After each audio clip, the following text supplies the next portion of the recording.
ఏదైనా అనుకున్న మాట అనేసాడు అనుకోండి, లేదైనా ఏదైనా ఒక దేవాలయానికి వెళ్ళాడు అనుకోండి, స్టార్టింగ్లో వెళ్ళే ముందు ఏమంటా అంటామా లేదా? ఏంటి, నేను పాపిని ప్రభువా, అవునా కదా? లెంపలు వేసుకుంటాం, అయిపోతుంది అంతే. లెంపలు వేసుకుంటే ఏమైపోతుంది? నా పాపానికి క్షమాపణ దొరికేసింది అనుకోండి. లెంపలు వేసుకున్నాం మనం. లెంపలు వేసుకున్నాం అంటే అర్థం ఏంటి? నేను పాపిని, నేను పాపం చేసాను అనుకోని మాట ఏదో అన్నాను. కానీ లెంపలు వేసుకునే దానిలో అర్థమో తెలియదు మనకి. ఎందుకు లెంపలు వేసుకుంటాము? దాని లోతు తెలియదు. లెంపలు వేసుకుంటే మనం పాపం పోతుందో పోదో తెలియదు. అంటే ఏదైనా బలిస్తే మన పాపం పోతుందో పోదో తెలియదు.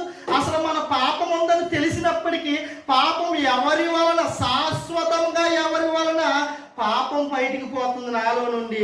నన్ను విడిచి పాపం దూరంగా ఉంటుంది. నేను పాపానికి దూరంగా ఉండాలంటే ఏ బలి అవసరం?